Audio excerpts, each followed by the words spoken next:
6/2/1969. மகிமை கேட்பதை விடுங்கள், மகான் ஆகுங்கள். அனைவரும் நினைவு யாத்திரையில் அமர்ந்து இருக்கிறீர்களா?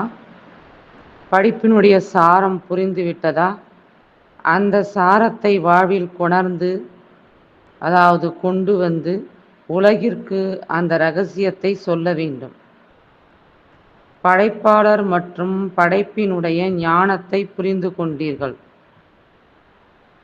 நிறைய கேட்டுவிட்டீர்கள். ஆனால் இப்பொழுது என்ன கேட்டு இருக்கிறீர்களோ அதன் சொரூபமாகி அனைவருக்கும் காண்பிக்க வேண்டும். எப்படி காண்பிப்பீர்கள்? உங்களுடைய நடத்தையினால். தந்தை மற்றும் தாதாவினுடைய நடத்தை தென்பட வேண்டும். உங்களுடைய கண்களில் அந்த தந்தையே பார்க்க வேண்டும். உங்களுடைய வார்த்தைகளினால் அவருடைய ஞானத்தை கேட்க வேண்டும். ஒவ்வொரு நடத்தையிலும் ஒவ்வொரு குணாதிசயம் அடங்கி இருக்க வேண்டும்.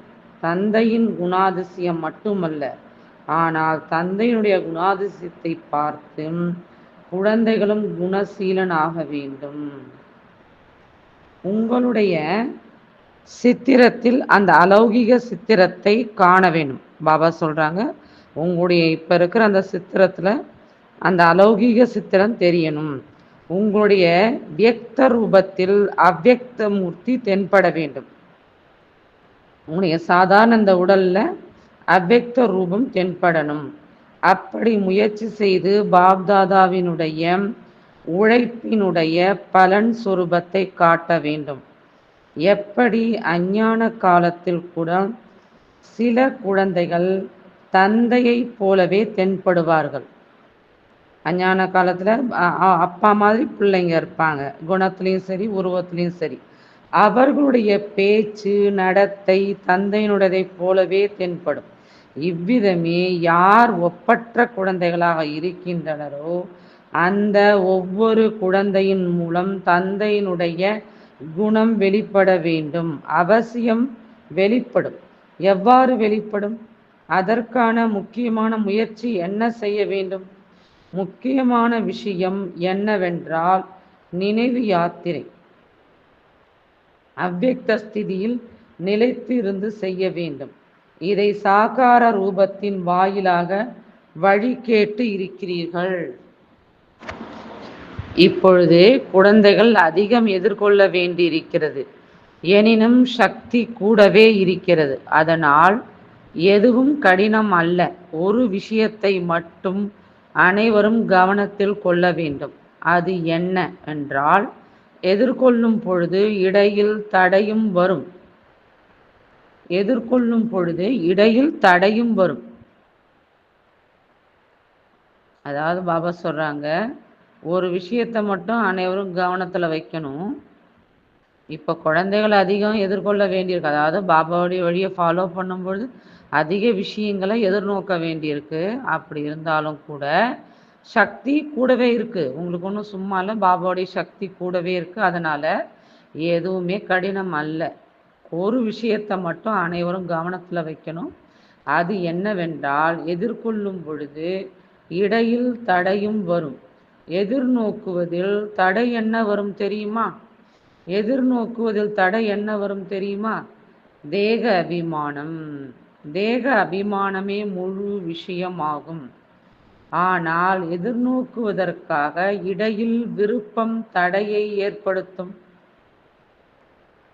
என்ன ஆசை? எனது பெயர் இருக்க வேண்டும், நான் அப்பேற்பட்டவராக இருக்கின்றேன், என்னிடம் ஏன் ஆலோசனை கேட்கவில்லை, எனக்கு ஏன் மதிப்பு கொடுக்கவில்லை ஆகிய இந்த அநேகவித விருப்பங்கள் தடையாக வரும். ஆனால் நாம் எந்த விருப்பமும் கொள்ளக்கூடாது, எதிர்நோக்க வேண்டும் என்பதை நினைவில் வைக்க வேண்டும். நம்மளுக்குன்னு எந்த ஒரு விருப்பமும் கூடாது. பாபா என்ன கொடுக்குறாரோ உடுத்தணும், என்ன கொடுக்குறாரோ சாப்பிடணும், எங்கே அமர்த்த வைக்கிறாரோ அமரணும். அதனால் பாபா சொல்கிறாங்க, எந்த விருப்பமும் கொள்ளக்கூடாது, எதிர்நோக்க வேண்டும் என்பதை நினைவில் வைக்க வேண்டும். சூழ்நிலை என்ன எதில் வருதோ அதை எதிர்நோக்க வேண்டும். ஒருவேளை ஏதாவது விருப்பம் கொண்டால் எதிர்நோக்க முடியாது. மேலும் அவ்வக்த ஸ்திதியில் மகானாவதற்காக எந்த ஒரு விஷயத்தை கூறிக்கொண்டு இருக்கிறார்களோ அதை தாரணை செய்தால் மிக விரைவில் மற்றும் எளிதாக அவ்வக்த ஸ்திதியில் நிலைத்து விடுவீர்கள்.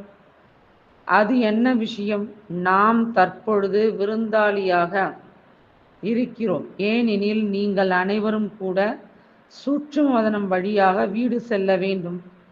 நாம் விருந்தாளி என்று புரிந்து கொள்வதால் மகான் ஸ்திதியில் நிலைத்து விடுவீர்கள். நாம் விருந்தாளின்னு சொல்றது புரிஞ்சுக்கிறதுனால மகான் ஸ்திதியில நிலைத்திடுவீங்க. விருந்தாளி அதாவது மெகமான் என்பதற்கு, அதாவது விருந்தாளி என்பதற்கு பதிலாக ஒரு வார்த்தையில் சிறிய வித்தியாசம் வந்துவிட்டால் வீழ்ச்சியும் வந்துவிடும். அது என்ன வார்த்தை?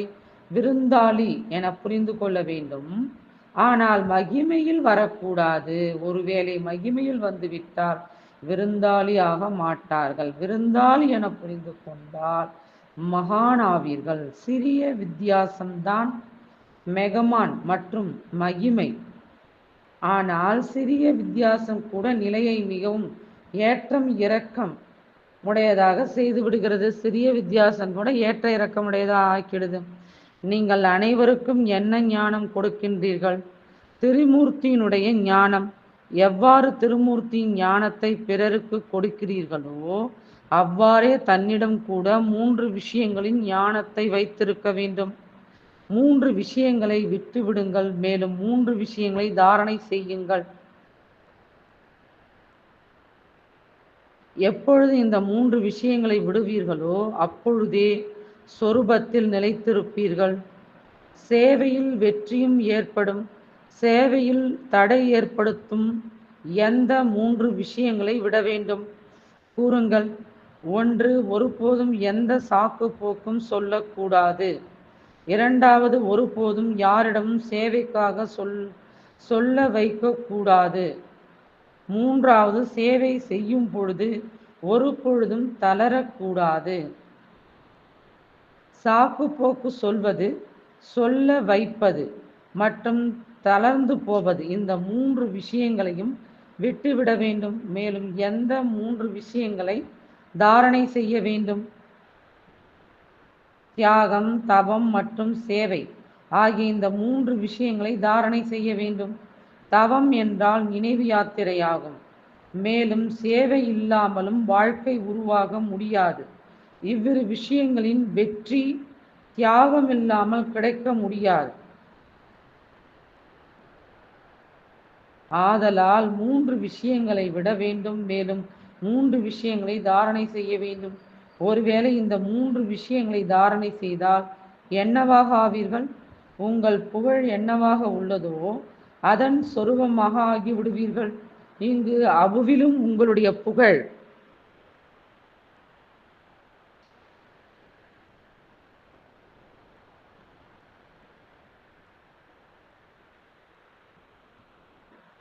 எந்த ரூபத்தில் உள்ளது? இங்கு அவ்விலும் உங்களுடைய புகழ் எந்த ரூபத்தில் உள்ளது? மேலும் எந்த ரூபம் நினைவு சின்னத்திற்கானது? தபஸ்யாவின் கூடவே மற்றும் ஒரு முக்கிய ரூபத்தின் நினைவு சின்னம் உள்ளது. யார் தில்வாடா கோவிலை கவனத்தோடு பார்த்திருப்பார்களோ அவர்களுக்கு நினைவு இருக்கும். எவ்வாறு தபஸ்விகளாக உள்ளனவோ அவ்வாறே 3 கண்கள் உடையவர்களாகவும் உள்ளன.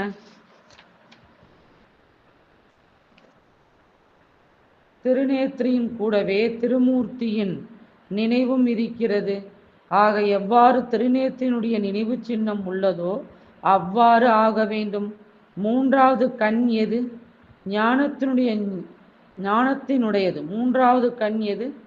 ஞானத்தினுடையது. ஞானம் என்ற 3வது கண் தான் நினைவு சின்னத்தின் ரூபத்தில் காண்பிக்கப்பட்டுள்ளது.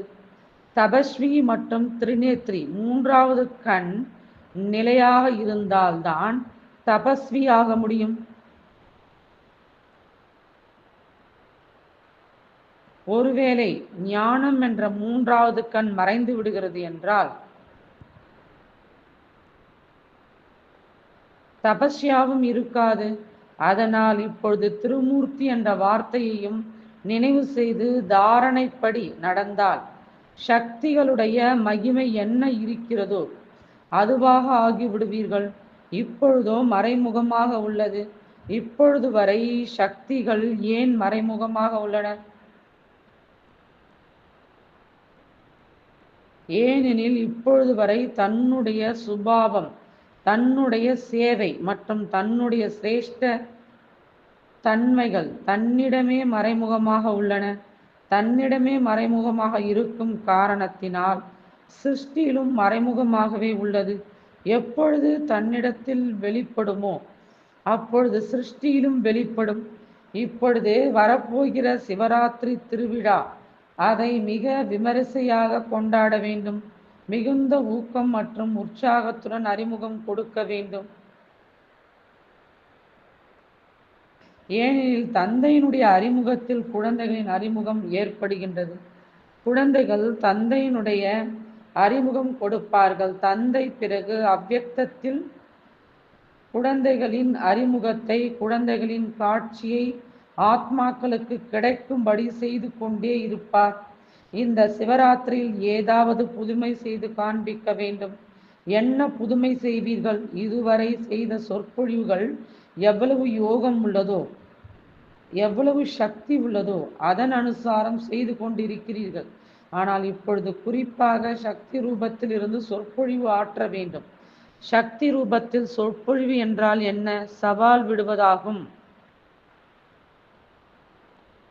என்ன சவால் விடுவீர்கள்? இன்னும் மிகுதியான வலிமையோடு சமயத்தின் அறிமுகத்தை கொடுங்கள். மேலும் இது தந்தையின் காரியம். இப்பொழுது சமயம் அதிகம் இல்லை, சிறிது கையிலிருந்து இழந்ததாகிவிட்டது. ஆயினும் இன்னும் சிறிது காலம் என்ன மீதம் உள்ளதோ அதையும் இழந்து விடாதீர்கள் என்று அவர்களுக்கு அடிக்கடி சொல்லுங்கள். அத்தகைய வலிமையுடன் சமயத்தின் அறிமுகத்தை கொடுங்கள். தற்காலத்தில் விஞ்ஞானிகள் தொலைவில் தனது இடத்தில் இருந்த வண்ணமே அணுகுண்டு வெடிக்கப்பட வேண்டிய இலக்கில் வெடிக்கச் செய்ய முடிகிறது. அப்பேற்பட்ட அணுகுண்டுகளை தயாரித்து கொண்டிருக்கின்றனர். விஞ்ஞான சக்தியை விட அமைதி சக்தி சிரேஷ்டமானதாகும். எவ்வாறு அந்த விஞ்ஞானிகள் குண்டுகளை தயாரிக்கின்றனர், அவ்வாறு இப்பொழுது சக்திகள் அமைதி சக்தியின் குண்டுகளை போட வேண்டும்.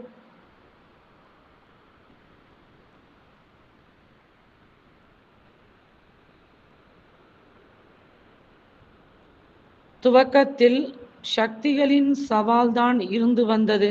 இப்பொழுது துவக்கத்தில் இருந்தது போன்ற சவால் இல்லை. இப்பொழுது விஸ்தாரத்தில் வந்துவிட்டனர். விஸ்தாரத்தில் வந்ததால் சவாலினுடைய ரூபம் மறைமுகமாகிவிட்டது. இப்பொழுது மீண்டும் விதை ரூப நிலையில் நிலைத்திருந்து சவால் விடுங்கள். அதாவது அந்த யோக ஸ்திதியில வாங்க. அந்த சவால் மூலம் பலருக்குள் விதை விழ முடியும். நீங்க விதை ரூப நிலையிலிருந்து ஞானத்தை சொன்னீங்கன்னா அப்போ பலருக்குள்ள இறைவன் வந்திருக்காருன்ற அந்த செய்தி, ஆத்மான்ற நான் ஒரு ஆத்மான்ற அந்த விதை போய் விழ முடியும். இறைவன் வந்திருக்கான்ற செய்தி விழ முடியும். எனினும் விதை ரூபஸ்திதியில் நிலைத்திருந்தீர்கள் என்றால் அநேக ஆத்மாக்களுக்குள் சமயத்தின் அறிமுகம் மற்றும் தந்தையின் அறிமுகத்தின் விதை விழுந்துவிடும். ஒருவேளை விதை ரூப நிலையில் நிலைத்திராமல் விஸ்தாரத்தில் மட்டும் சென்று விட்டால் என்ன ஆகும்? அதிகமான விஸ்தாரத்தால் கூட மதிப்பு இருக்காது, வீணாக ஆகிவிடும். ஆகவே விதை ரூப நிலையில் நிலைத்திருந்து விதை ரூபமானவரின் நினைவில் நிலைத்திருந்து பிறகு விதை போடுங்கள். பிறகு பாருங்கள் அந்த விதையின் பலன் எவ்வளவு நன்றாக மற்றும் எளிதாக கிடைக்கிறது என்று. இதுவரை அதிக உழைப்பு செய்யப்பட்டிருக்கிறது, பிரத்யக்ஷ பலன் குறைவாக உள்ளது.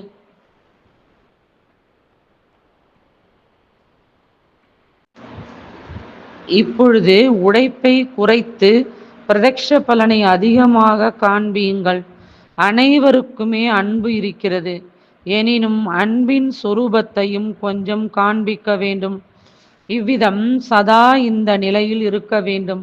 ஆயினும் குறிப்பாக சிவராத்திரி வரை ஒவ்வொரு குழந்தையும் ஆரம்பத்தில் குழந்தைகளாகிய உங்களுடைய பக்தி நிகழ்ச்சி எவ்வாறு நடந்ததோ அவ்வாறு நாம் நினைவு யாத்திரையின் பக்தியில்தான் இருக்க வேண்டும். முற்றிலும் அவ்வக்த நிலையில் நிலைத்திருக்க வேண்டும் என புரிந்து கொள்ள வேண்டும். தன்னை சோதனை செய்வதில் கவனம் செலுத்துங்கள். பிறகு இந்த அவ்வக்த ஸ்திதியினுடைய பிரபாவம் எவ்வளவு ஏற்படும்? கடினமல்ல, மிகவும் எளிதானதாகும். காரியங்கள் செய்த போதிலும் பக்தி நடைபெற முடியும்.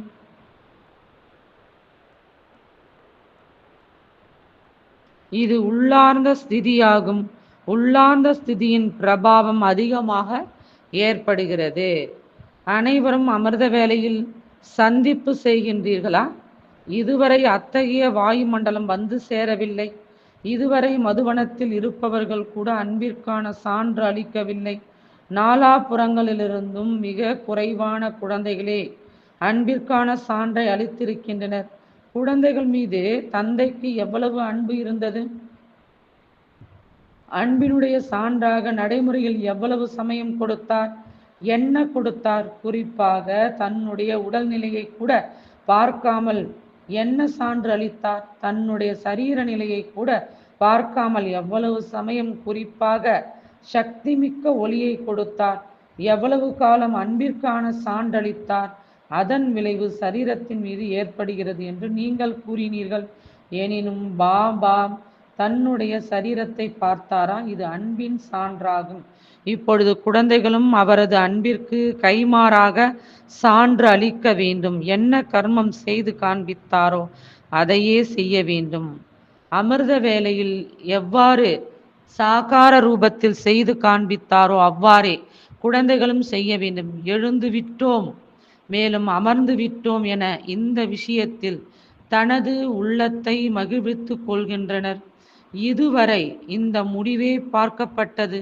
ஆனால் அந்த ஆத்மார்த்தமான சக்தி சொரூபமான நினைவு இருப்பதில்லை. சக்தி ரூபத்திற்கு பதிலாக என்ன கலந்துவிட்டது? சோம்பேறித்தனம். சோம்பேறித்தனம் கலந்துவிட்டதால் சந்திப்பு செய்தாலும் தொடர்பு தெளிவாக இருப்பதில்லை. ஆகவே சந்திப்பின் மூலம் என்ன அனுபவம் ஏற்பட வேண்டுமோ அது ஏற்படவில்லை. கலப்படம் இருக்கிறது. இங்கே ஆரம்பம் செய்தீர்கள் என்றால் மதுபன் வாசிகளை கண்டு அனைவரும் செய்வார்கள். மதுவனவாசிகள் குறிப்பாக அன்பானவர்களாக இருக்கின்றனர். அவர்கள் குறிப்பாக தியாகம் செய்ய வேண்டும். அன்பில் எப்பொழுதும் தியாகம் செய்யப்படுகிறது. நல்லது. अच्छा, ओम शांति।